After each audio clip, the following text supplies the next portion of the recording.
Good morning, everybody. Good morning and welcome. Good morning and welcome. Good morning and welcome. I'm waiting for my friend Alex to jump on with us. And in the meantime, I still don't have a soundboard. Can you believe it? Or I should say that I do have one. It's just not playing any music from my phone. So I'll find us some good music that we can play in the background, perhaps. Let me know where you're joining from, where you're tuning in from. We've got a bunch of news to cover today for you. We've got talk about SafeMoon. We've got talk about SBF's trial coming to an end. And of course, if you've got crypto questions, we're happy to answer them. This is, of course, the Morning Somewhere show, meaning wherever you're listening, it's time to wake up and smell the crypto. This is a new sort of track for us, but I'll play a song in the background that we can get from just to get the morning going. Oh, all right, good. We've got 54 folks tuning in. Welcome, everybody. Welcome, everybody. This is the Rise Up Morning Somewhere show. Whether you're listening morning, noon, or night, it's time to wake up and smell the crypto with the Faceless Many. That's a community of everyday people who are learning to leverage future technology to rise up and write a better story. I'm talking about all the technology that will form the foundation of your future internet. Cryptocurrency, blockchain, AI, mixed reality like the metaverse, and why it matters to people like us, beyond speculation, beyond investment. I actually found a fantastic podcast recently at the suggestion of my friend Bobcat called Moneyless Society, and listened to an episode with Joseph Davila, who wrote a book called Blockchain Radicals. He goes by the Blockchain Socialist, and his whole platform is about dismantling the unhelpful narrative around crypto as money, because he, like myself, is interested in abolishing the monetary system and using tools like cryptocurrency to build new, better systems of value measurement for people. Which, contrary to the story you've heard about scams, schemes, investments, money, is part of what crypto will do. Beyond Bitcoin, beyond the monkey pictures you've heard about. Those are such a tip of the iceberg, and they're such a small part of what this technology will be or can be to give everyday people better tools to coordinate at scale, beyond money. So that's what we do here on the Rise Up Morning Summer Show. Those are some of my personal thoughts and views. My name is Evan. I'm one of the co-founders of Faceless Labs, a company whose mission is to lead the financial revolution and empower the faceless many, all of us, the everyday people.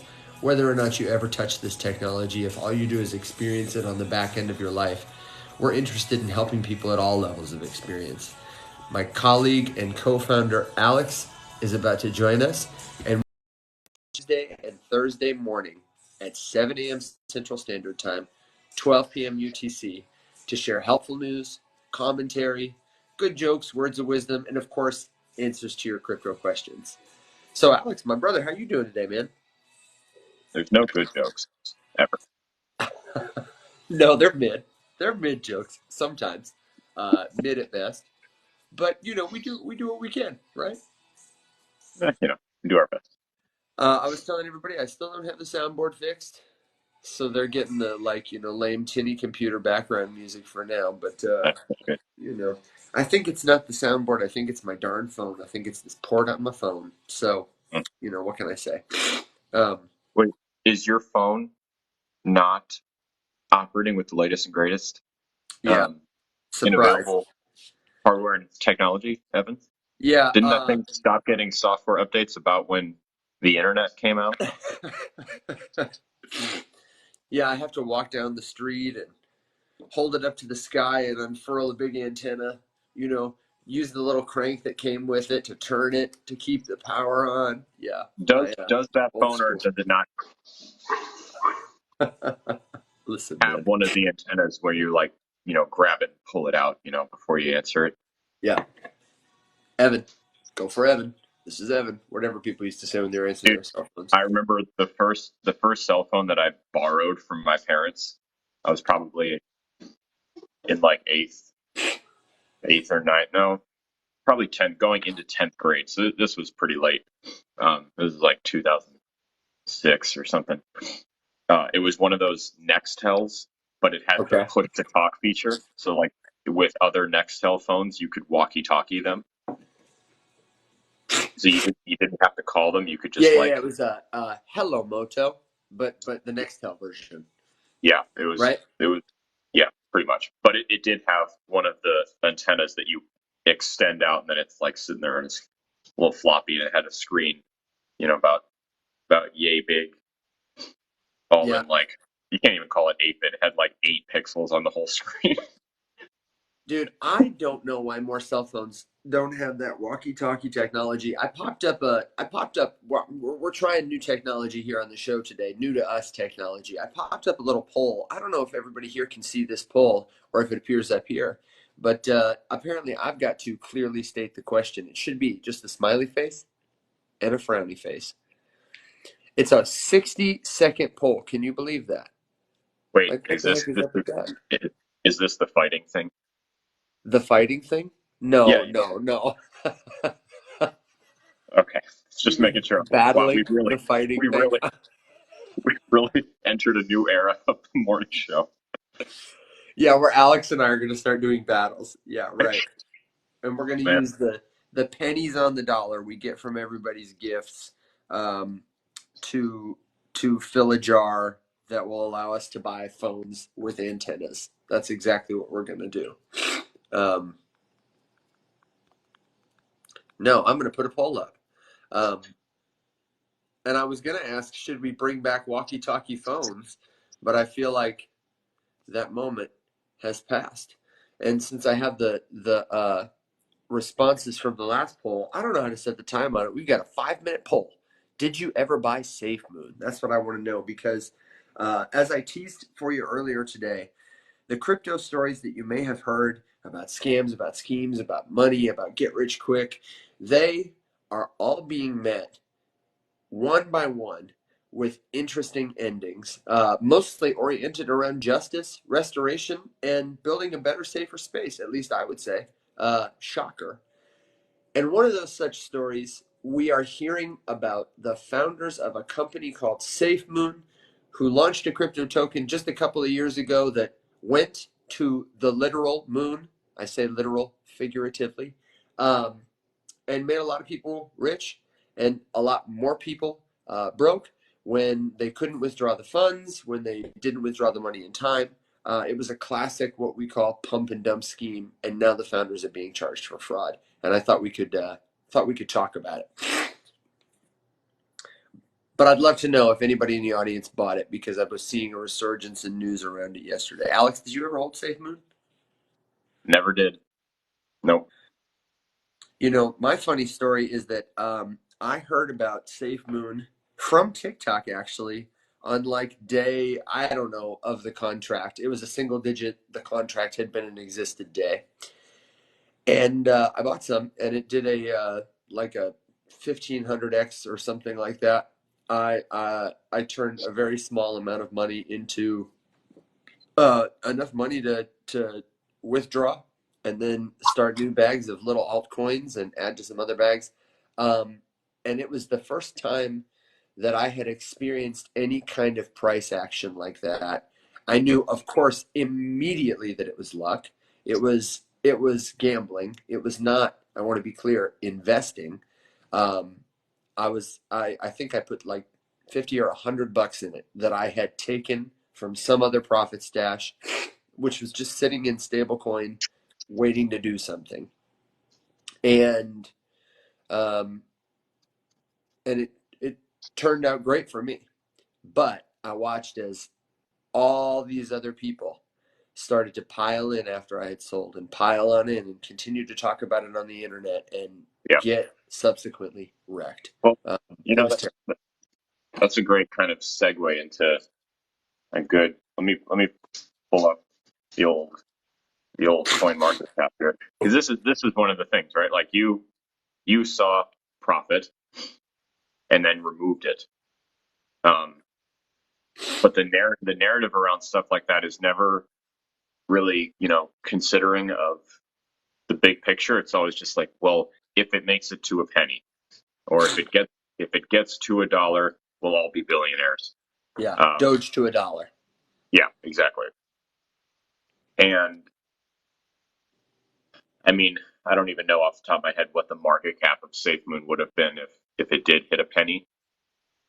But it was immense, to say the least. We're talking like many, many, many times the size of like Apple, or Amazon. And that's just a really pervasive narrative that I see all the time. If we scroll, even just to take XRP is notorious for it, right? Like XRP going to 10 grand, or it's going to whatever. And, regardless of what it may or may not get to at some point, it's probably not going to 10 grand. We can talk about how ridiculous that is at some point here, but I'm trying to think, what are some other like big classic ones? Oh, SHIB obviously was like Shiba Inu, Dogecoin to $1. In our community, everybody talks about Mex coin in Multiverse X. Yeah, I which is remember just a shit big one coin. was VeChain. Everyone was like, dude, but that's not a shit coin so much as like everyone was like, dude, when this this supply chain takes off, it's going to be worth $1 bajillion trillion. Well, and that's kind of how these things usually go, right? You'll take crypto project, whatever. Let's be VeChain. Let's VeChain or XRP, right? It's one that you can look at. You're like, okay, it's not a shitcoin. It's an attempt. Maybe it's no good. But it's probably not a scam. It's just questionable whether or not it's going to succeed and do the thing that they say it's going to do. So with XRP, what would be a classic comparison that you might see with it, right? You might see like Swift, for example. It's going to replace the international money transfer system, and if it moves even 10% of, I forget how people say it, if it ever moves even 10% of the global circulating like the settlements wealth market, yeah, which is a $quadrillion market or something, that it's going to go to a price of this. And I'm like, okay, first of all, no, because that's not even how, even if that were true, that's not how it's designed to work, right? Like, you wouldn't want the cryptocurrency to become so immensely expensive that it can no longer do the job that it was supposed to do. It's like Chainlink. Can you imagine if Chainlink ever went to $1 million? The network would die because no one would be using it to do the Chainlink stuff anymore, right? That's right. Same thing with Ethereum. Right now, ETH is all right. I sent some stuff a couple days ago, and I think my gas fee was about $1.20, which it's about as good as it's ever been for me. Which is okay. That's whatever. That's fine. But I know that if things start swinging again, all of a sudden I'm gonna have to stop using Ethereum because I'm not paying $80 for a gas fee, and this is post fork. So I just always encourage people to think about it that way. Like, if you have a utilitarian token, it's probably got, if it was designed well, it probably has something in it to prevent it from getting so insanely expensive that its utility becomes completely unusable, because those networks would all die. Not to mention that if we are comparing XRP to Swift, Swift currently has a valuation somewhere in the neighborhood of $50 billion, which, do not get me wrong, is actually, I'm going to fact check that because that was a while ago and I don't know if it's remotely true anymore. I'm sorry, what are you fact checking? The valuation of Swift as a company. Oh. I know it's not like a traded company. It's not like a thing that, has really a hard value, but there's like kind of approximations and stuff. It's like really hard to, no, I don't want Marshall and Swift. What the heck is Marshall and Swift? Well, and while you're looking that up, I would just add the context that you hit it spot on in terms of what a token is designed to do. A lot of these tokens are anathema to volatility, especially the example of XRP. I think the idea that XRP as a currency will be used when it is so volatile by so many countries, um, and when any of them could easily use that blockchain or any other to facilitate the creation of their own stable token, their own centralized coin. Yeah. Um, Well, there are just too many reasons not to. that's the that's the biggest miss with this whole line of thinking is that, okay, if the idea, let's even take it a step further, and I'll say that, okay, we're not correct. Let's say that it does go to $1 billion a coin, XRP here, and they still want to use it for this because now they just need to purchase less of it in order to send cross border. Mm-hmm. Why would a government or a large financial entity take the money that they are trying to move internationally that is probably pretty important? Like, I think we can pretty safely speculate that if something were to happen to that money and transfer, that it would probably not be a good thing. And why would they put it in a hyper volatile asset that could take a 10% dip real quick? And if you're trying to move $30 billion, a 10% dip is not something you really want to tangle with. Now, granted, if we're talking, way, way, way far out in the future, maybe it's more stabilized. I don't know how they imagine that this could all work. But regardless, even if all of it were true, we are still aeons away from this being practical and realistic. And more than likely, that would never happen because, like, Swift is continuing to raise. They just raised $100 million at the end of 2022. Okay. They're currently valued. So I had my numbers mixed up. They are moving around 50 billion in annualized transactions, and they are valued at roughly 5.5 billion. So hypothetically, XRP completely replaces Swift, and its market cap 5x's from where it is here. I certainly think that if something like that were to happen, that the price would go up, some, right? Because a bunch of people would take it as validation that, like, okay, everything we've been saying is true. Everything that we said is coming true. But in the grand scheme of things, it's just not practical. It's just not like what these things are used for. Right. Speaking of not practical and speaking of not what they're used for, there was a comment above about JP Morgan owning Ethereum, and I wanted to just clarify and give some context. Saying JP Morgan owns Ethereum is like saying BlackRock or Vanguard owns McDonald's. Do they hold a lot of shares in the company? Perhaps. JP Morgan holds a lot of Ethereum, but to my knowledge, they don't hold any kind of I don't know that they hold any validator nodes. I don't know that they participate in securing the network. And I do know that though they own a sizable amount of Ethereum, their interest in Ethereum appears to be because their blockchain, their private centralized blockchain that they have used to do big time collateral settlements is called Onyx. It's built on the Ethereum network. Um, and it has been called a copy of Ethereum in that sense because they have built for themselves, as we are saying many companies will do, something that they own on the infrastructure of something decentralized, which is highly secure, which is proven and tested. So they're doing that. They're hedging their bets also. They probably own a lot of Ethereum. I don't have numbers on their balance sheet, but that's not the asset they are using to do all this work back and forth. And they have I other plans believe, to tokenize beyond money other assets on their own yeah, private blockchain. Sorry, Alex, go ahead. no. I would be curious, Aaron. You can confirm or deny if this is what you were talking about. I feel like what they're referring to is the ownership of Infura by J.P. Morgan, which is basically just like a MetaMask, yeah. completely critical piece of Ethereum's infrastructure, which would be the more mischievous way to own quote unquote Ethereum. That's a very Um, good point.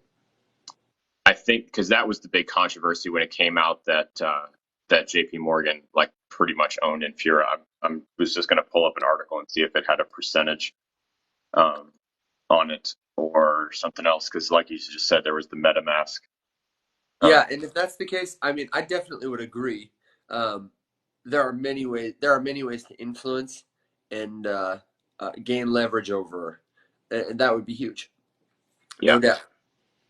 got a Bitcoin when it began through a cellular service, but can't find it. First of all, that sucks. But yeah, I vaguely remember my father talking about it back at that point when you had to email some guy in Timbuktu and hope that he sent you the Bitcoin, and um, that I think that's of course when Bitcoin was like a couple bucks. Yeah, I had a friend who told us about it in a forensics speech in 2011, and as part of the speech, he had gotten himself a private key, joined the network, and bought $25 worth of Bitcoin, which at the time was, like I don't know, it was a ton of Bitcoin. It Yeah, was hundreds, not a ton, literally. It might have been thousands though. Let me see, 2011 Bitcoin price. But he doesn't know where it is. I think he may have sold it, or he may have lost it. Like many people, it was $4.25 in 2011. So there you go. I guess it would have just been a couple of Bitcoin, not a ton of Bitcoin. But Hey man, I'll take a couple of Bitcoin. I'll definitely take a couple of Bitcoin. Millie's asking about if we're aware of what's going on with Palestine and crypto. Kiana published some stuff. Yeah, came out yesterday. I saw that Binance was freezing the accounts of people in Gaza. Just giant. I don't know. I don't know what I expected Yeah, from I a didn't giant see financial Kiana's platform. video, I don't think but it I was a did video. I see that. saw her tweet something. Okay. The scams continue just because it reminds me kind of anytime there's a disaster or crisis, you'll see donations for, Yep. whoever, and someone will post an address. This wallet is going to be used for whatever. And Yep. the spoiler alert is that it's not.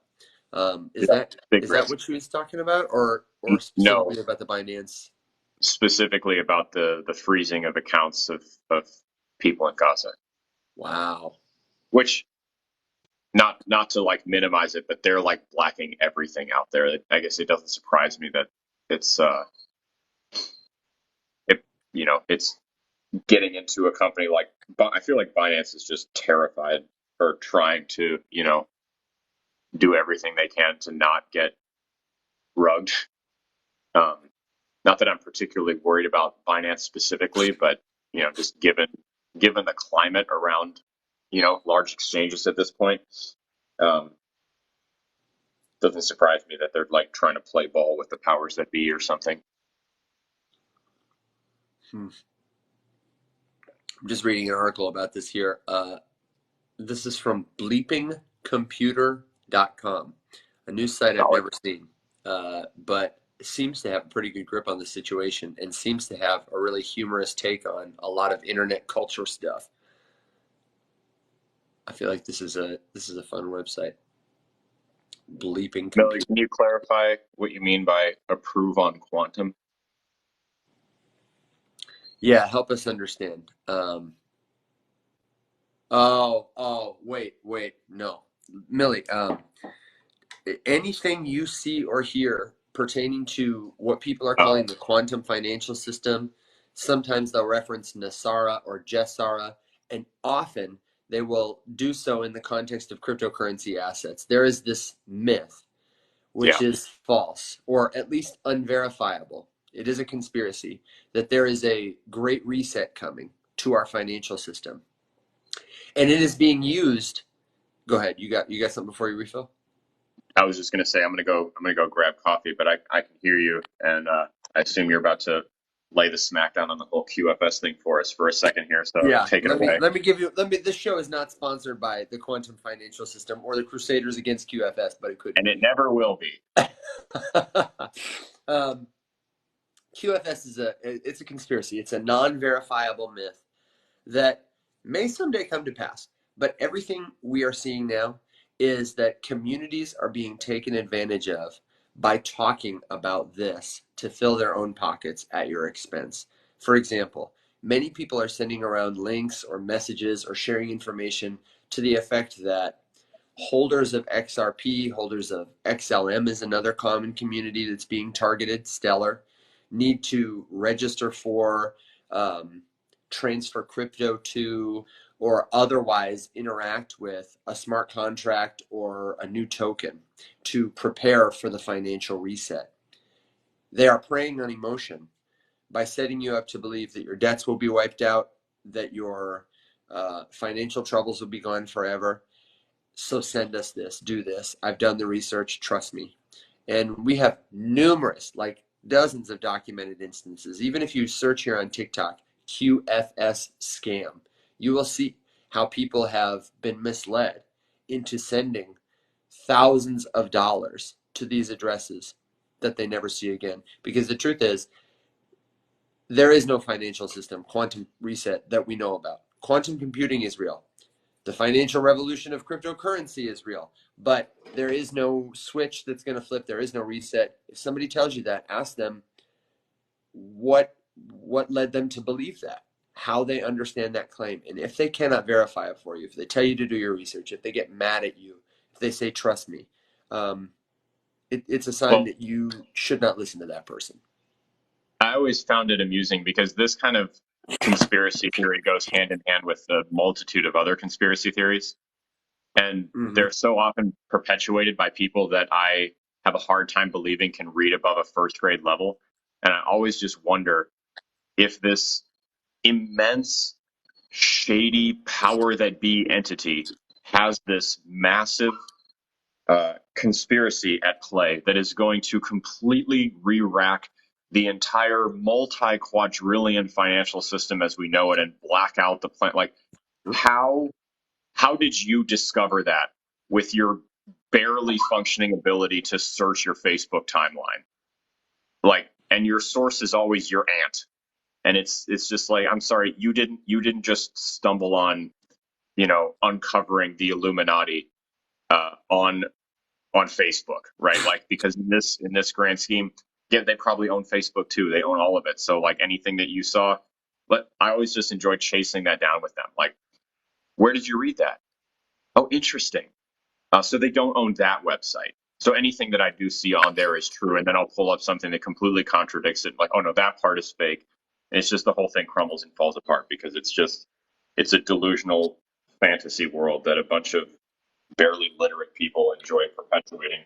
Well, Forever. and that's why you shouldn't be afraid to ask questions. Don't be afraid to ask questions. Don't be afraid to ask tough questions, and be skeptical. If something seems too good to be true, or it seems like someone is trying to sell you something, they probably are. A lot of these schemes are designed to enrich the people who are telling you the information because they know you are afraid, because you think they have some kind of special access, because they're a doctor, or because they used to work for the CIA, or what have you, or they're a psychic or a medium, or they're into cryptocurrency and they've done their research and they got in early and they claim to have made a lot of money.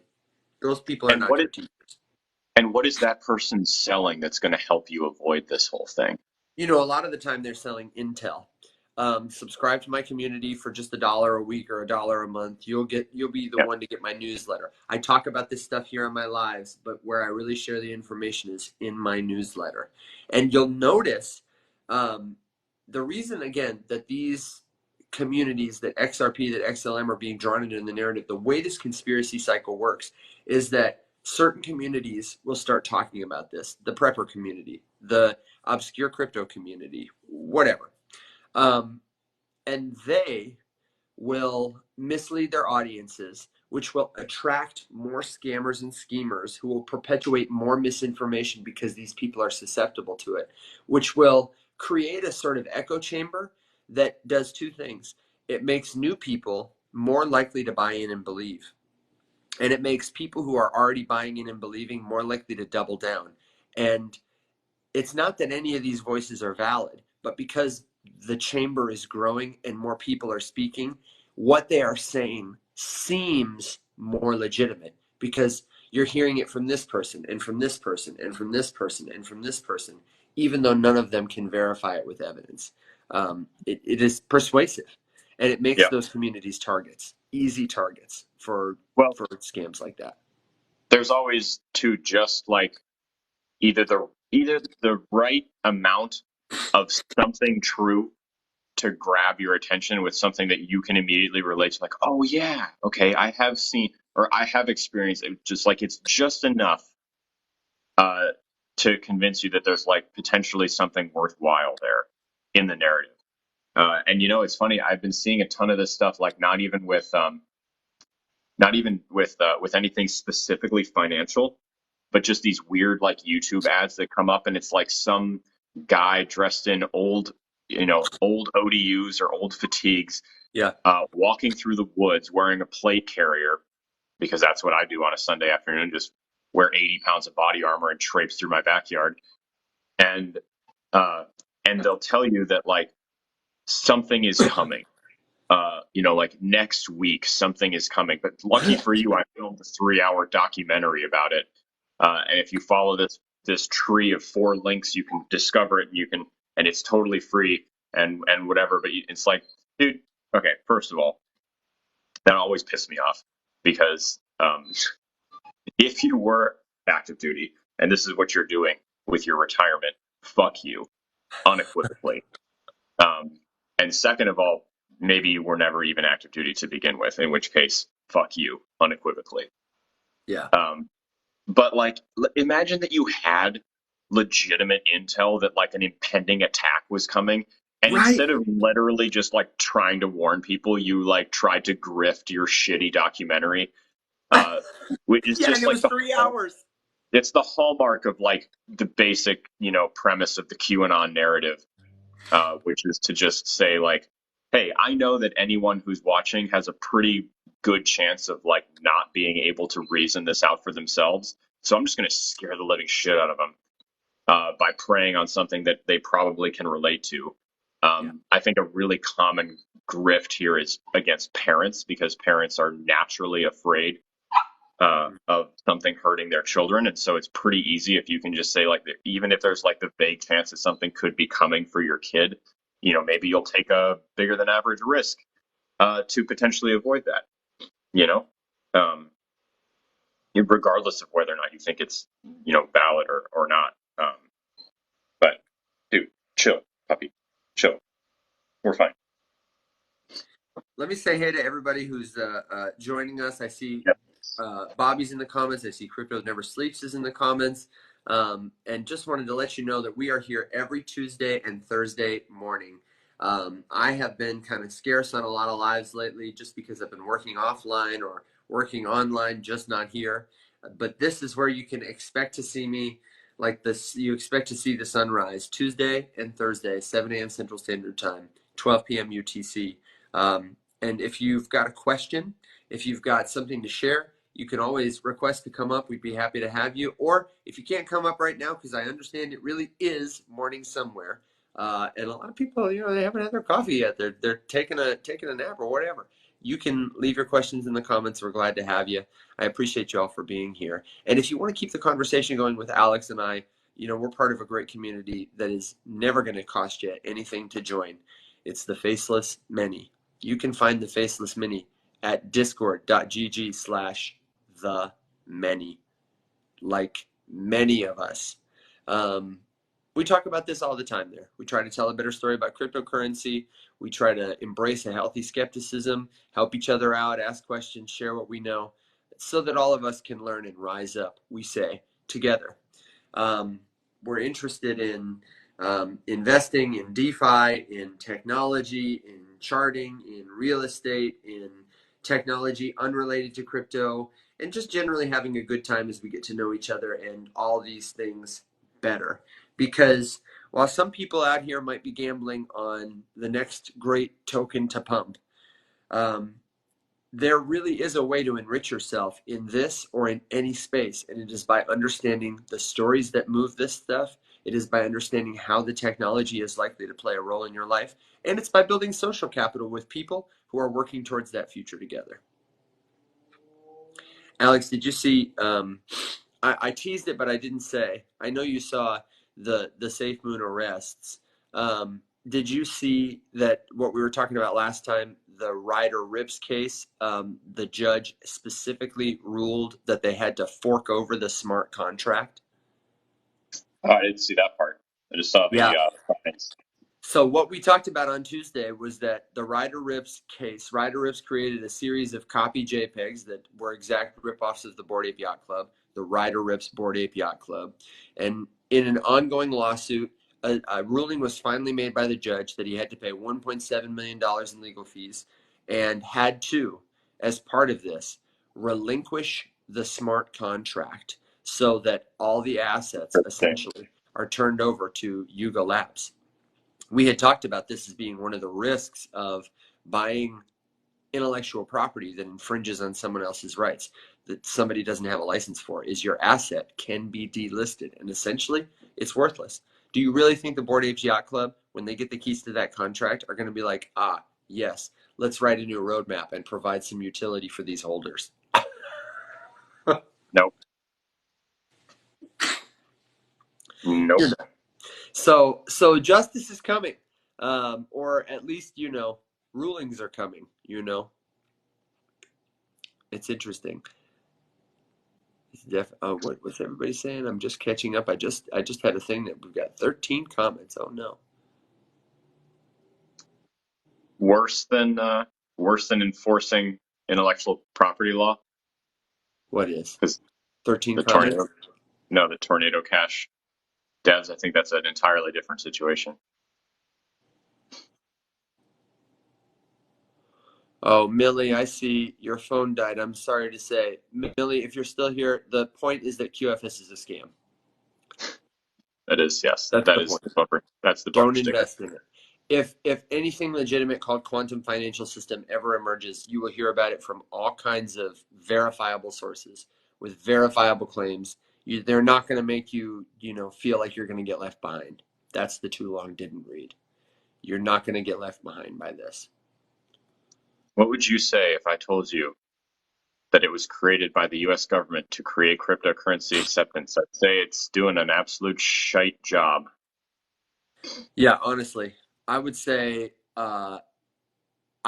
if it was conspiratorially created that way, I certainly think there's government involvement in the sense that some of those people in the early days of the internet who were interested in cryptography before Bitcoin was invented, who were in like that circle of people, a lot of them were academics, a lot of them were government employees. Like Alex, correct me if I'm wrong, but the military had a real big hand in developing the infrastructure that became what we use today as the internet, right? As far as I know, I don't actually know that much about it. That was more before I started reading into it and I learning got it. you. So Well, that's just, and we can certainly verify that, but that's my understanding. Um, I think, Maxa, that while it is probable, it's again difficult to verify. I think Alex makes a really good point that whether or not they did doesn't really matter in terms of how many nodes are operated, where they're operated, who holds most of the Bitcoin, what it's doing, what the contract is programmed to do, and what the community wants to see it do, and what the narrative around cryptocurrency as a result has become. Uh, you know, I think it's and I also think it sounds like there's a compelling case for that. Maybe you say that because you watched our friend Josh's video where he essentially makes that claim and offers 10 minutes worth of evidence to back up his thought process. I think it's impossible to verify at this point. it Is is. my It is. I don't know where we got the claim that BlackRock owns half of the Bitcoin. That's a tremendous amount of Bitcoin. Uh, Yeah, if I'd be curious to hear you elaborate on that, and I'd be curious to hear you elaborate on if you mean that a person who works at BlackRock, who holds the keys to all their investments, owns it, or if by that you mean that the pool of investors, even like me, who invest in funds managed by BlackRock in a very small way, contribute to that 50%. yeah, Because if that's what you're talking about, then like, what are they going to do? Put out the BlackRock signal in the sky and hope that I respond and do what they want me to do? No, when you invest in a fund, you contribute, and of course those people are driving the car. But I don't know. yeah. I just I'm kind of down on those theories too, personally. I don't know. I just encourage like some critical thinking here. You know, just ask if it makes sense. And I know there's shady stuff that goes on in the world, and I know that there are sketchy things that happen, and there are, networks and crime rings, and all of these things exist. I used to live in a mafia neighborhood, and it was very obvious every time you look out the window that like something wasn't quite right there. But like when we're talking about, I mean, anyone can look up and see kind of where all the Bitcoin lives, and we can see how many wallets it's spread out in. There is Yeah. no if if with the number of forensic blockchain analysts and people who study this stuff and make their entire life about reading the Chain Explorer and tracking where all this stuff is and what it's doing, do you think one of them might have noticed that 50% of the supply of Bitcoin was owned by a group of wallets that was confirmed to be together? And if that was the case, that news would literally be everywhere because it would potentially spell doom for the entire Bitcoin network. I'm sorry, but like Joe Schmo on TikTok didn't just happen into that information. It would be so everywhere that none of us would be able to escape knowing about it. BlackRock does own confirmed or nearly confirmed a tremendous amount of Bitcoin, but it's like 100,000 Bitcoin. Like Yeah, I don't even and think they own as much as Mike Saylor. they You also know, own Bitcoin miners is part of what the thing sure. is. They own stock in Bitcoin miners. But when you think about how abstracted that is, if I'm Mr. BlackRock, who doesn't physically exist, uh, what am I going to do? Am I going to call my investment manager to get the name and number of the people who run these Bitcoin? No, we don't. We have an abstracted financial relationship. Just because I hold Bitcoin doesn't mean I have Satoshi's phone number. Or similarly, even if I invest heavily in these Bitcoin mining companies, I might be able to influence them. Maybe they have a shareholders meeting twice a year, and maybe they ask us to vote on a couple things. But I'm not in their office bringing them donuts and coffee, sending their kids Christmas presents. And even if I was, if someone was doing that at Faceless Labs, um, if someone was funding us heavily and wanted to help us do things, I would still push back when I had an idea that I felt aligned more with our mission. Uh, I just don't think it's likely. There are too many dominoes to fall. And you, Maxwell, I don't mean to be, a downer on you. I'm glad you're here, and I'm grateful for the conversation. You may be further down the rabbit hole than I am, but I No, don't particularly listen, want to be in a rabbit hole. I want to be somewhere where I can see all, the field. And if dude, somebody tells me about a rabbit hole they're in, I would like to see some pictures or hear about it for myself. That's all. Evan, I love you, and your good nature. Thank you. This is just like this is the classic tactic of copping out. You see it every time someone calls out a conspiracy theorist on questioning whether or not. So, like, first of all, you as the conspiracy theorist are upset that someone is questioning your belief when your whole mantra is question everything. And so then when someone doesn't just blindly believe whatever you say, you get upset about it. So there's strike one. That makes no sense. And it proves that your ideology is not very strong. Second of all, if someone then asks you to prove or verify what it is that you're talking about and you get pissy that they asked you that, that's strike two. You have no idea. And don't condescend to everyone by trying to tell us that, oh, I've done thousands. No one who says they've done thousands of hours of anything knows how long thousands of hours is. Okay, it's a very long time. You didn't do thousands of hours of research that you can't summarize or at least tell someone, well, I started by reading this and then I did this and then I did this. Okay? So if you want to come in here and you have information to share, we love getting new information. I am open to changing my mind if I'm presented with compelling new information. That's the reason I function as a human being. Just share the information. Don't come in here and espouse a bunch of garbage that you can't back up or refuse to back up and then get mad when people don't believe you. Because I don't believe you. Okay. Oh, and then there's the final cop out, which is no, we're just plants by the opposition to discredit you. Now, you brought nothing credit worthy to the conversation, and now you're upset that someone doesn't believe you. Although, So let me say really quick, Alex, if there is someone out there who's funding ops, I would be fantastic, and I can be bought. Evan would be fantastic at You being would an just never know. You would never know. People like me. They trust me. I really am interested in encouraging people to do their own critical thinking. I can do a great Russian accent. You just call me if you've got $1 billion and you want to spend it on somebody to teach people that, Yeah. I don't know, the Hey, color white is if the actually black. I would do it for a year. if the mysterious darkness of ops is looking to fund a small amateur morning show, then tell them they can email me at alex@faceslabs.io and send me their pitch deck, um, and we'll take it from there.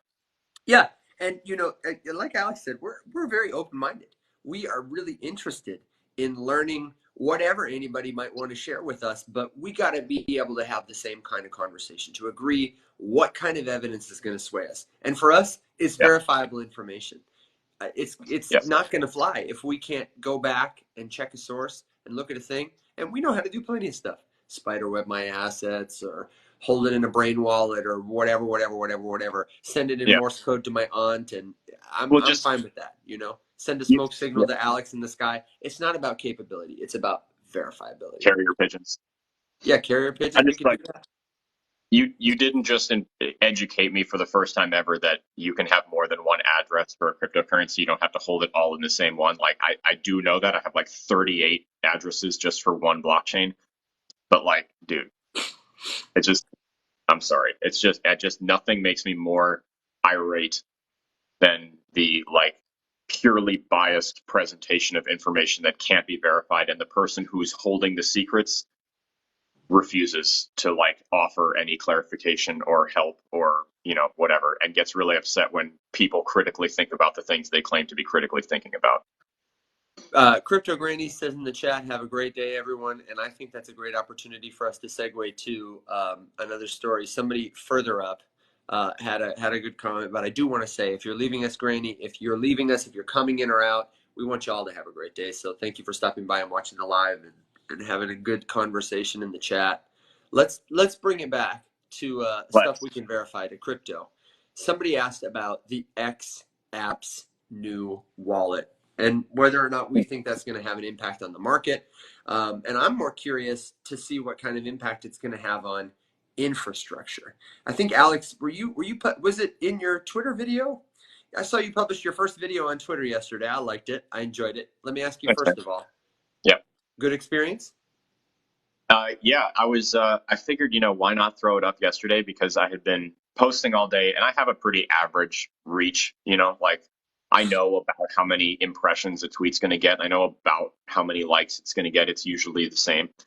But yesterday, just like everything was getting just nerfed, and I barely reached anything. So I was like, okay, today is clearly a day where the algorithm's not feeling me. Let's just post a bunch of random shit and see if I can either one, break out of it, or two, experiment with something that may not get a bunch of reach. But no, I was very pleasantly surprised. It was a good. I really enjoyed the upload process. It was very simple and easy. I liked so you go to the media library and you can do the whole thing right from that screen, and it was really cool. Um, I also yesterday, that was the first time I had like filmed a video on a camera and then put it in iMovie and done like edited is a strong word, because I just like, clipped and trimmed and kind Yeah. of dragged around and reorganized the clips and stuff. But so that was nice. So I decided I'm just going to do one of those every single day since it's the new month.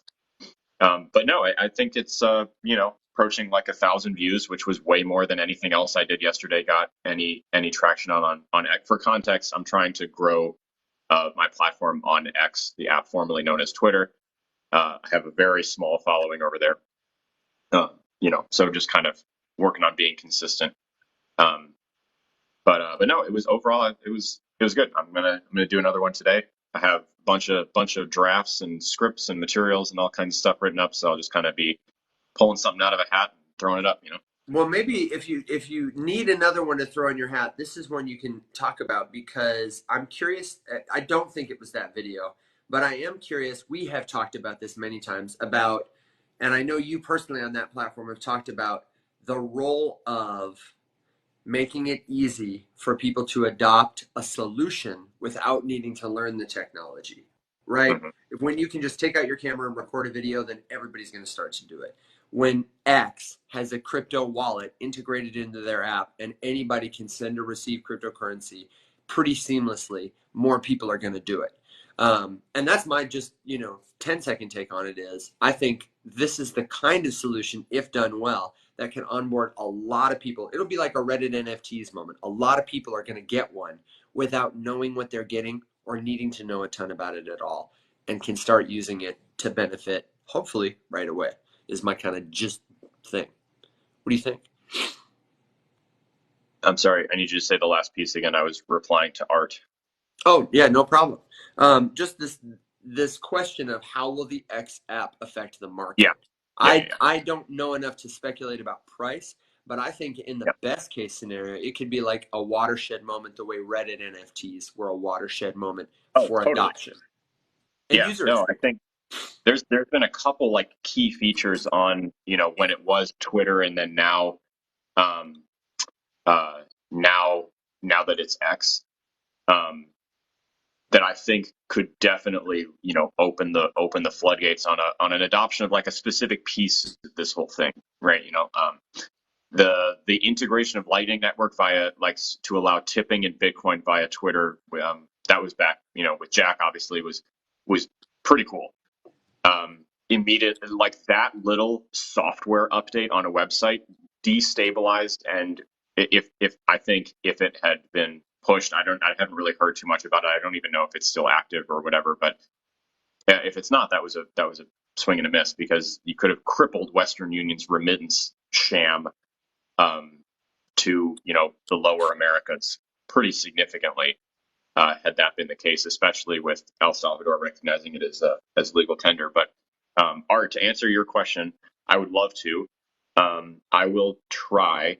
That time is like right when the bedtime kerfuffle is kind of going on, and we have football tonight, so I'll probably be a little bit late, but I will do my best. And then Millie, to your question, so I'll at least set a reminder. So Millie, Midjourney is the AI generation of artwork, and if you pay for their commercial subscription, which is $30 a month, then you do have the right to use commercially the renders that you come out with, but you have to pay for it. If you use the free version, you can't do that. I was curious if it seemed to me my interpretation of that question was is it okay to take another person's art that is not yours and use it in the Midjourney creation process? And what is the consequence of that? And my understanding was, if that's what you're asking, that right now there's not a good legal framework to enforce that, detect it or enforce it. And also, the bigger problem that they're more concerned about right now, which, Alex, is there an active resolution to this issue that Midjourney and other generative models are trained on the intellectual property of other people, so that when you say do it in the style of Jackson Pollock, they can do it. And apparently Jackson Pollock and his estate and all the other artists that Midjourney is trained, we don't even know who those people are, let alone have a way to compensate them for that contribution. This is current as it stands now. It could change, and I fully expect it to change because the nature of the technology is rapidly evolving. But as it stands right now, AI cannot hold copyright. AI does not have rights to material. So when AI creates something, regardless of how it's created, it is not owned by anyone. And this was actually legally decided a while ago when a famous photographer left his camera on a tripod. This is a funny story. Left his camera on a tripod while photographing monkeys, and a monkey came up to him and took a picture of itself with his camera. That picture went viral because the monkey took the selfie, and it ended up on Wikipedia. And he sued Wikipedia to get the picture taken down because he claimed it was his picture. But he also had admitted that he did not take it, that a monkey took it. And since the monkey cannot own the copyright, it was decided that it was like open source, basically. And he did not own the copyrights to that, even though it was done on his camera. And even though the monkey never would have gone to Best Buy, gotten a camera, installed the software, opened it, and taken a selfie, he only could do it because the guy set up the camera on a tripod. And AI follows the same precedent as it stands. I had a very long talk with one of our friends, Jahan, who is a machine learning engineer and who builds diffusion engines. And this is a hot topic inside of the AI art and AI anything generative communities. We all expect that someone else is going to get sued, and the legal precedent will probably change. But as it stands right now, anything created by AI cannot be owned. You cannot copyright that. You can now the sorry, no one owns the copyright when the AI makes it. Is the moral of my story here. I got it. I want to ask you if you've seen a meme, because this is sort of an interesting ongoing conversation. Have you seen this meme where there's a cat fishing, and in the second panel, another cat comes along and then starts fishing? Oh, starts fishing out of his bucket. Oh yeah, A lot of people will do this meme and they'll yeah, say artists, AI, to make the point that, AI is fishing out of their bucket. And what I yeah. think is really rich about this is every single time I've seen it shared, somebody made this commentary and I was like, oh, of course. Every single time I've seen it shared, I have never seen attribution given to the artist who created the comic. What we're so afraid of AI doing, meme culture has already done on the internet. It's It's hard. funny. Even if you do Yeah. a reverse Google image search, it is hard to find out when did this image first appear on the internet, who created this comic strip. Because right now, and this is one of the reasons I'm so excited about NFTs, it's so hard. We don't have good infrastructure to establish what is real and what is a Well, copy on the internet, who owns it, who created it. And we certainly don't have it at scale. Now we've got NFTs. But I'm excited for the moment. I believe it will come when we have a technology that makes it so that things created and posted online are immediately attributed to someone. And then when something is reshared online, it yep. can have code that enforces terms and conditions for how you're allowed to reshare it. It'll be tough, and we'll have to regulate it well, because it's going to maybe quash some creativity, maybe make it harder to share some things, but maybe it'll make it easier to share others. I don't know. Well, this is actually one of the, I think, fundamental flaws. Mm-hmm. Not that the technology could prevent it, honestly, because it came out later. Um, but with retroactively protecting via tokenization artwork or Yep. anything that was Yep. created, because someone will have to. It's the same debate, like when Jack went back and like tried to NFT the first tweet, and it was like, well, is that actually the first tweet and whatever? It's the same kind of thing, where like if Evan created a digital piece of artwork 25 years ago or whatever, I'm just making up numbers here. Don't Sure. come for me. Uh, and then and then NFTs came out, 10 years later, and he's like, well, now I would like to protect it. But by that point, it had already been copy pasted and used by, 15 million other people. And now all of a sudden, Evan's out here saying like, well, no, this is the original. It's like, okay, maybe he has a little bit of credibility because he's the original artist, and I would believe him over someone else. But I also don't know for sure maybe that he is the original artist. Right. And the NFT doesn't do anything to protect him at that point because the thing already existed. Yeah. It is rock solid protection for new stuff when you can create the NFT along with the thing that it's attached to at the same time, but retroactively going back. I had this conversation with Alex Ruiz because he is interested in NFTs, but he has thousands of pieces of art that he has created over a very long career as an artist. Um, and he was asking me about sitting down to mint all of it. And I said, look, man, to be very honest, I don't know that that's really worth your time. Um, a case could be made if you have unreleased stuff like secret things in your vault, sure. Mm-hmm. But even then, it's not for sure. So just be careful. I would say focus on the NFTs for your new stuff. And kind of keep doing your best with the old stuff. There's nothing to say that you can't go back and mint old stuff, just that it's not as definitive proof of, irrefutable ownership as the Yes. new stuff. But Yeah. Millie, sorry, Evan, I wanted to answer No, your go one ahead. Go ahead. question that I skipped. Can you protect your art on the smart contract to avoid um, machine learning of any? So no, not really. Um, Unfortunately, because let's take OpenSea for example, right? Like a bunch of JPEGs are displayed on OpenSea. Now those JPEGs happen to be protected by NFTs, but if you just look at the front end of the website, you're not seeing any of that, and you can go and you can scrape it. I could go right click, copy, save every single JPEG on the OpenSea website, every single one. the GIFs, the videos, the pieces of music, the whatever, everything that has an NFT, but I can take the front end piece of it. AI can do the same thing and will scrape and reference that. Like if I go into a new AI art generation thing and tell it to make me something in the style of the Bored Ape Yacht Club, it's going to reference the JPEGs of all of the Bored Apes. And the fact that those things have an NFT and they're protected by a smart contract doesn't prevent AI from being able to see the JPEG and reference it in its repertoire of artistic references. So unfortunately, smart contract does not protect your art from being used by AI to generate new stuff. And Art with Heart mentions incorporating steganography can help. That is a new to me word.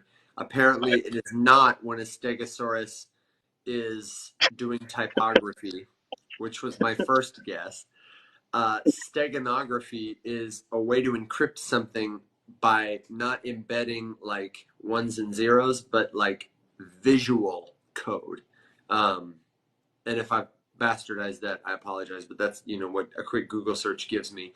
And it's my understanding after looking here a little further that the same way that cryptography protects your private key on a blockchain, that there are some token standards that are incorporating cryptography and steganography to protect artwork in addition to using tokens to protect it. But as Alex says, you didn't say this explicitly, but you got it at some level.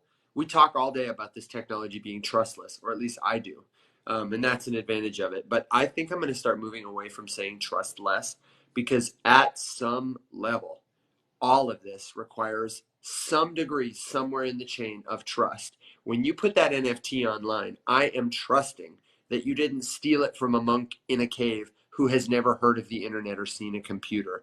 And that when you mint it on the blockchain, again, as Art with Heart said, just because you have the first verifiable digital copy doesn't mean you originated the artwork.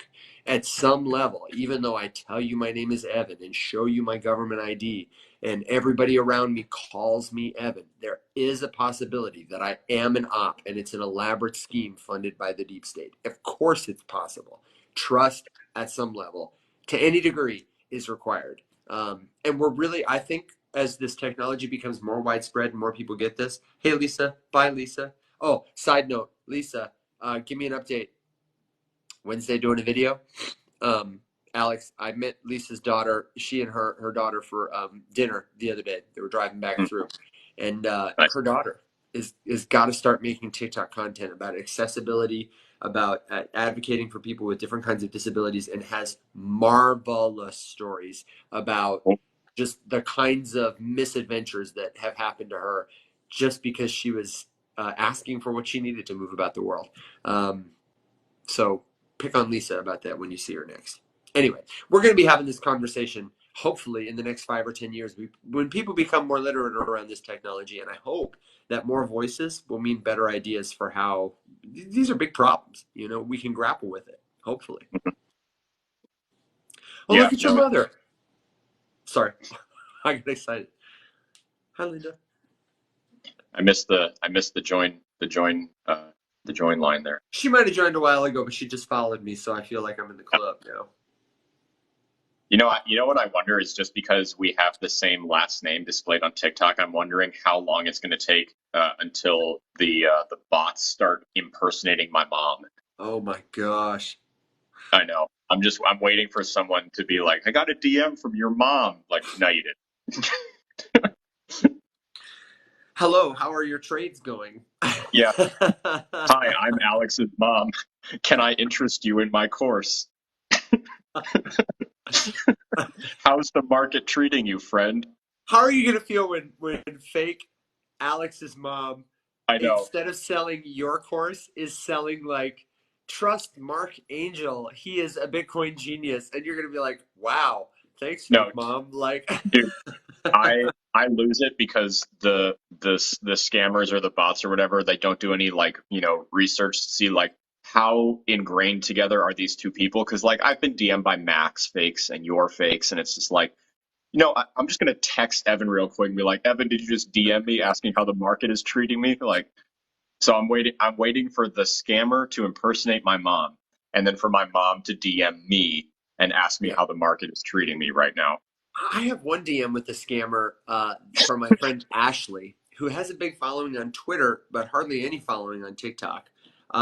And so I immediately knew this account wasn't her. And I have met her online. I've met her at a couple of crypto conferences. We're like friends, but we're not close. But boy, I was so glad. I'm really close friends with this scammer now. I have been talking to this scammer every time I get bored on TikTok, and they keep messaging me. I think I've Dude, sunk, at least 3 hours into this person around like, don't you remember what you said to me when we were together? And I just miss you so much. And like I'm like making them think that I have had a deep romantic relationship with this woman and that she oh broke my my heart. God. Dude, that's And they're still trying to sell me their course. But that's occasionally they'll be incredible. like, they'll indulge my fantasy. They'll be like, yes, of course I remember, dear. That's incredible. Dude, I can't remember if I told you this or if I just sent it to Mac, but Christina got an email the other day and I was jealous because I've never gotten one that was like this blatant. Um, but she got one from the Prince of Algeria.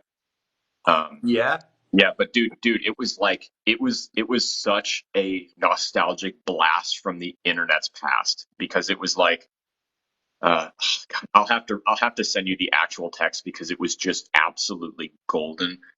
But there was like this line that just killed me at the end because it's like describing how, there's an account with $28 million in it and we need to hide it somewhere. We're going to send it to you. And then in exchange, you can just keep like whatever and blah, blah, blah.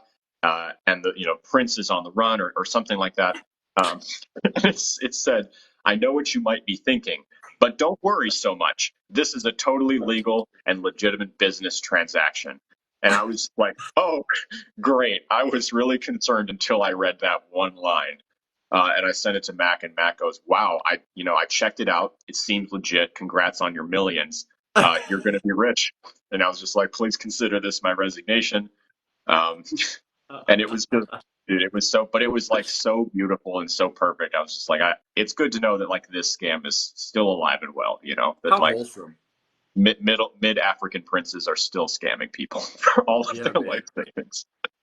Heart with heart. That's too funny. I love.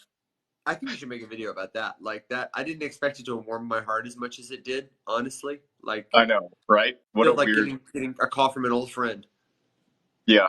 Well, and plus Christina played it off with, she was like, "Hey, can you come look at this email?" And I didn't pick up on anything until I had read like the first two lines and saw Prince of Algeria and was like, "Oh God!"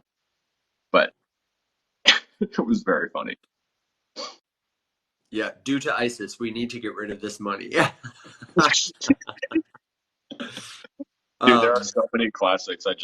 But the one thing that I loved about this one is that the prince moved from Nigeria to Algeria because the Nigerian prince scam is like well known, but so they just like scooted over. And I was just like, hey, you know what? They're adapting. They're adapting to fit the times. I mean, and that's why a lot of these conspiracies will do that.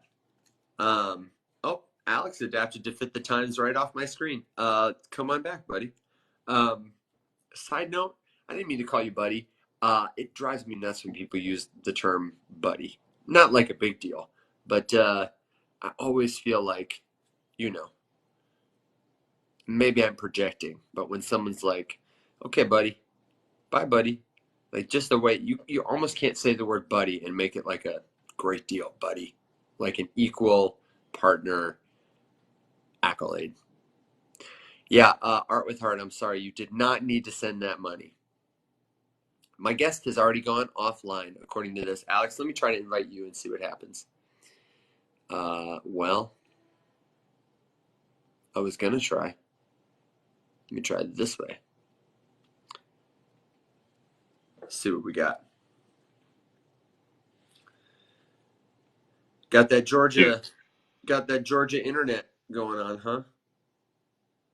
yeah, apparently it was just like you've been disconnected by the host, and then it brought me back up, and we were sitting there, but like it was just classic TikTok things, I guess.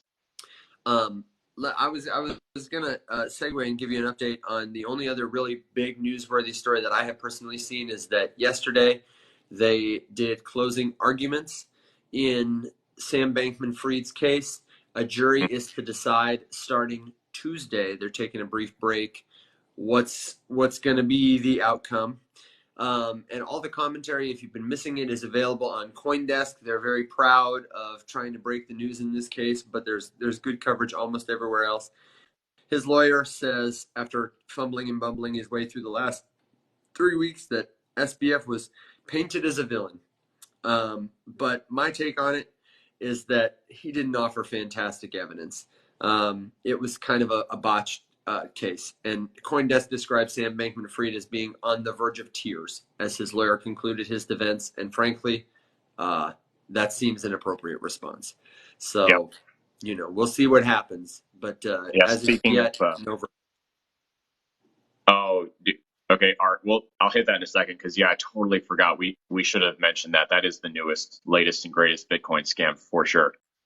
But there's an acquaintance of mine, well, vague acquaintance. I think I've met her like once. She's a friend of a friend. Molly White. She's prolific on Twitter, and she has a website called Web3 is Going Great. And she is you'll like her. You'll like her. She's we went to school together, and I'm trying to get my friend to hook me up with her so I can chat and see if she might be interested in coming on and talking, because I think we're super aligned. She's a huge Web3 skeptic. Yeah. And she is actually she was in the courtroom for the Sam Bankman-Fried trial for like the entire thing and had fantastic coverage. She was there all day and then live streamed every single night after the fact. And she has a YouTube channel, and she put up a bunch of stuff. And then her Twitter also has some really good commentary, just about kind of her going through the whole thing. But definitely that's one to check out. I thought she crushed coverage for sure. I've seen this before, and I absolutely love the slant of it. Web3 is going just great, and it's definitely not an enormous grift that's pouring lighter fluid on our already smoldering planet. I love it. Yeah. What's the scam you want to address? So Art just tossed in the thing. I'm sure you've seen these, Evan, but the AI generated videos. Oh yeah, where it's like Kim Kardashian, and she's like, just use my link and I'll send you some free Bitcoin kind of thing. Yes, and so it's Elon, it's Mark Cuban, it's insert random celebrity here. Elon Musk, I think, is the one that I've seen the most of, and it's just like an obvious, crappy, mediocre AI generated video of him saying, something to the effect of, "Hey, I'm giving the next 10,000 people to sign up." Yeah, Warren Buffett. The next 10,000 people to sign up, whatever I'm giving, a third of a Bitcoin to, or something like that. All you have to do is like connect here, send this to this, and do this, whatever. Like, classic scam. But it is, an indication of AI entering the scam market officially, and just, being used to kind of, deep spoof these celebrities' likenesses. And obviously, the more public they are, like Kim Kardashian, obviously, it's very easy to take her likeness and do, all kinds of cringy shit with her, just because there's so much content of her online. There's a lot of stuff to sample and source from. So, like, hers is convincing. I've seen a couple others that are less convincing, just of people who don't have quite as much content out there. But if you just like quickly glance through it, I've definitely like seen one start and been like, oh, what's this? This is whoever. This is Elon doing an interview, and then it comes in like, I'm giving away. I'm like, God damn it, okay. In other news that's related to this, did you see the coverage about Joe Biden's recent executive order on artificial intelligence? I don't think so. So Joe Biden recently signed an ambitious executive order on artificial intelligence that will require more reporting about how models are trained, about how data is kept, and it's going to affect pretty much all the companies in operation in the United States. There's a lot of talk about it on Twitter right now, but the biggest talk in the news about this executive order is how his order happened after, and he references in part because of his concern over AI after watching the latest Mission Impossible movie. If he hadn't already been concerned about what could go wrong with AI before that movie, he saw plenty to worry about. A White House press secretary told the Associated Press. That is such a grandpa move. It's not even funny. Like, Yeah. dude, Can you just imagine him sitting in the theater and being like, oh, first of all, I imagine Joe Biden watching Mission Impossible alone in a movie theater, maybe with Kamala Harris and like his dog with like a bucket of popcorn and some aviator sunglasses in a suit. That's like what I'm imagining here. And that movie, if you haven't seen it, it portrays AI and crypto. It makes AI look sophisticated and cool, but it makes it. I was laughing at how it portrayed crypto. So.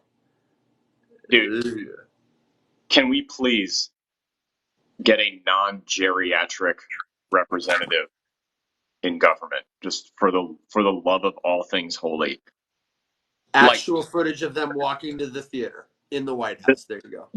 Does this man not recall when Sam Altman was in front of Congress for a multi-hour testimony in which he said, I'm not in the business of building AI. I'm in the business of trying to contain it. I'm scared. Like, if Sam Altman sat before the Senate and said that he was scared, and he's the CEO of like arguably one of the biggest AI companies on the planet, like that didn't clue you into the potential future ramifications Tom Cruise in Mission Impossible did. Like, oh my God. Yeah, according to the press secretary, he saw fake AI images of himself, of his dog, saw how it can make bad poetry, and he's seen and heard the incredible and terrifying technology of voice cloning.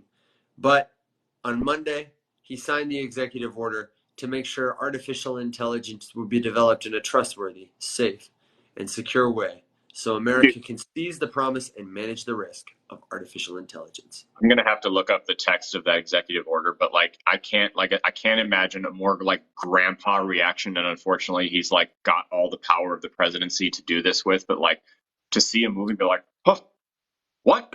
Good thing I can just write a sweeping declaration real quick. Make AI safe. And it's like, wow, thanks so much for protecting us in our homes, Daddy Joe. Just Jesus Christ. Yeah.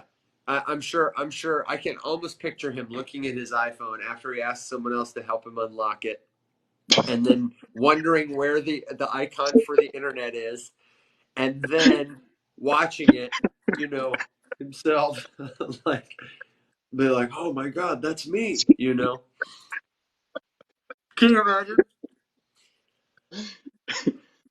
I don't know. Yeah, we gotta get somebody who's got like a heart rate of between 60 and 80 beats per minute.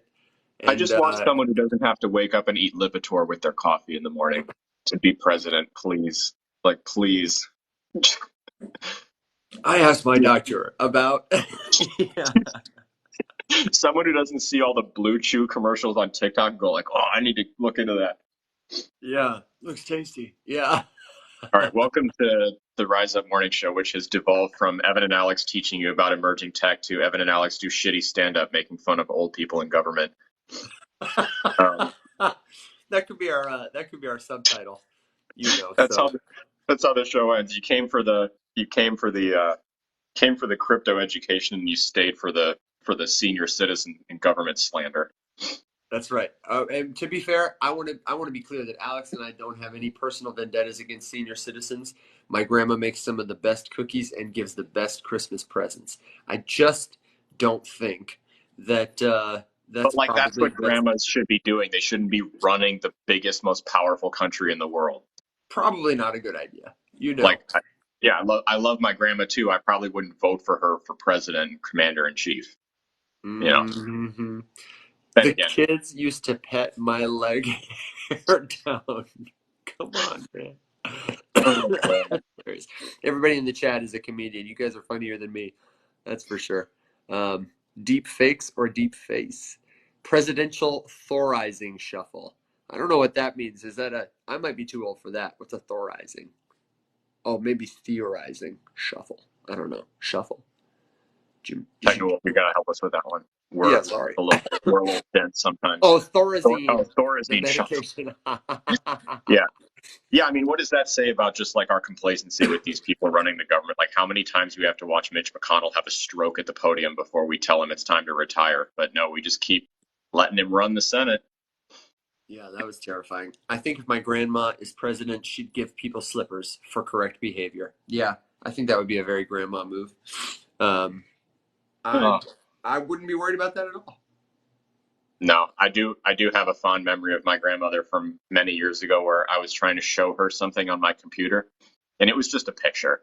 I was just trying to show her a picture, and she's like, "No, no, I don't know how that works." I'm like, "No, no, no, Grandma, you just have to look. Just direct your eyes at the screen." "Oh, no, no, I don't know how that stuff works." And she's like walking away from me. I'm like, "Grandma, get back here and look at this picture." And she's like, "No, no, no, no, I can't do that." And she never did. She never did. She, Grandma, to this day, has never looked at a picture on a my screen. my grandmother was born in 1918. So I don't blame her. There wasn't a lot of computers in 1918. Just a couple of other maybe headlines I can give you on the way out the door is the SEC has subpoenaed PayPal to ask questions about its new USD stablecoin. Hmm? And there is a rally of meme coins and bullish momentum that is leading everybody to speculate about the price of Bitcoin around Christmas. Yeah. So, if you want to make some money for the holidays, my personal recommendation to you is find something interesting happening in popular culture and be the very first person to make a t-shirt or a shitcoin capitalizing on the meme, and just, don't forget to take profits. Yeah. Well, And on that watch out note, for fraud, because, now they're getting precedent for that too. If you want to see more about the SafeMoon founders story, the charges that are being brought against them, I would recommend Cointelegraph. That was the article I found. I thought it was helpful, but I believe CoinDesk has also covered it. Uh, might be a good time for gamblers to buy SafeMoon. you Stranger know what things have happened, right? you know what's interesting? Mac and I just had a meeting with a PR firm um, that we know semi well. We see them at conferences a lot. Waxman, and the woman that we were talking to has been in PR for a long time.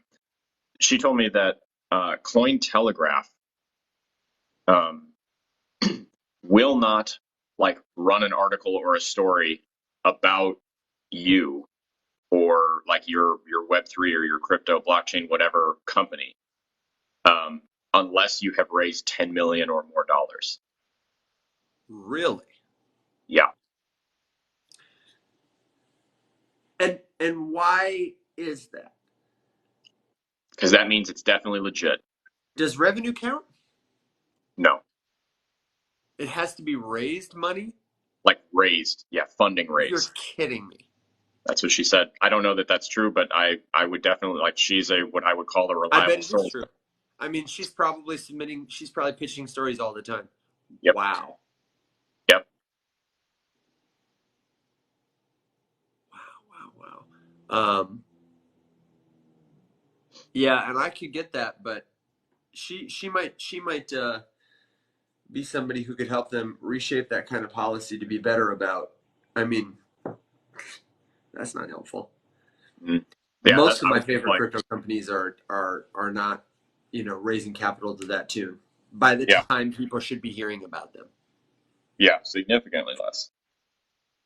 But anyway, Yeah. Evan, you got any closing arguments? Yes, Your Honor. My closing argument is that. Where's my? Well, wow, I almost outed what our surprise was. Oh That was yeah, close. you're.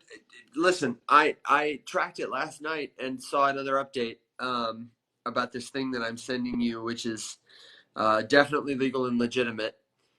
Uh-huh. Um, but it's not been delivered to your house yet. So stay tuned, and I'll text you about that. And hopefully, we'll have an update for our people. And maybe we can try and get Tully back.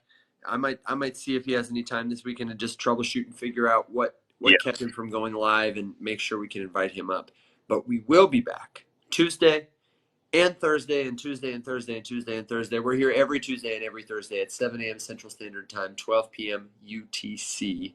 You can also join us in the always free Faceless Many Discord community at discord.gg/the many, where we keep the conversation going all the time. Later today in our Discord, this is my final word, you are invited to the Fight Night event. We haven't had a fight night in, it's been a couple months while we've been focused on development of the new game. Yeah. Well, doing some sandbox stuff. Yeah, not since before the previous season went live. So it's been at least 2 months. Yeah. So the much anticipated return of Fight Night is happening today in, let's see, 5.5 hours at 2 p.m. Central Standard Time, which I guess would be 7 p.m. UTC in our Discord at discord.gg/the many. And at this stage, it's playing with the corrupted NFTs, battling them, testing the new rules, boosts, and buffs, and talking about it. There will be some fabulous prizes for the winners, and anybody can come and enjoy the chat, enjoy the community. You don't have to pay any money to participate. If you want to play the game, then dust off your corrupted NFTs and get ready to set your teams. And come back and catch up with us, because we'll be talking about the Syndicate, we'll be talking about the upcoming season of Corrupted, and surely we will be talking about the new game, Shades of Sin, and we'll be glad to catch you up on how the Corrupted, this collection, is becoming the next product from Faceless Labs in the form of a great-to-play video game. You know what Christina said about the name Shades of Sin? No, but I bet it's great. She said that it immediately invokes imagery of a saucy romance novel that a grandmother might read, and I'm gonna roll with it. I think you should. Have you seen the guy? Here on TikTok? I don't remember what his name is, but he's probably our age guy, maybe a couple years older, who I imagine uses AI to some extent to write trashy romance novels in like AAVE. This thought's got roaches at her crib, or Granny's still taking that, like, and he'll get on a live and read these terrible but wonderfully hilarious, books that are just. If you find it, send me I that handle. promise I'm going to send it to you. He's on live all the time. I'm thinking about becoming an affiliate for his books and just getting on and read, because they're hilarious. They're fantastic. Dude, that sounds incredible. It was genius. Is his name Bill? No, I don't know. I don't think so. But our Bill will be in Discord for Fight Night. So join us Bill there. Bill does not write trashy romance novels, to my knowledge, but if he does, he's holding out on me. And the last thing I got to say to you is, I do take. You didn't talk to the scrivener about this, because I would have had an earful for you. But I think you might run into issues calling it New Age. I know you and Mac are into the New Age title, which is fine if you can define it. But do a Google search for New Age, and in my experience, what comes up is witches, sage, QFS, Nasara. Perfect. Are you into it? Great. Okay. No, I mean, New Age, next gen, next level. Like, I kind of use them all interchangeably. I think it's fine in conversation. You might, I don't know. We might subtly. New Age is just it's so co-opted by granola that mostly doesn't do its research. You know what I mean? Dude, that's so annoying.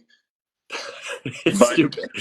But maybe that can be a thing. Shades of Sin, that's a New Age. It's a New Age romance novel for your grandma. Well, there you have it, folks. Yep. Thank you for joining us, my friends. You can follow him.